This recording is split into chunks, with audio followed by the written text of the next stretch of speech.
When there's family violence, things move at lightning speed. At that point, someone has to make a decision, and it's a major decision. It can be a fork in the road on whether or not to call the police.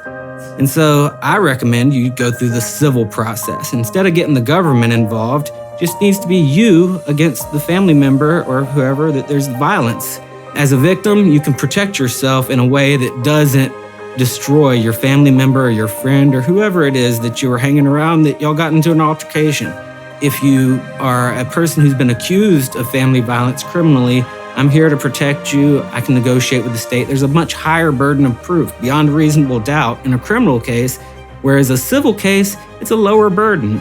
On the other hand, if you are in a civil case and you're the one being accused of the family violence, the person who's accusing you of violence has to show two things to get a restraining order.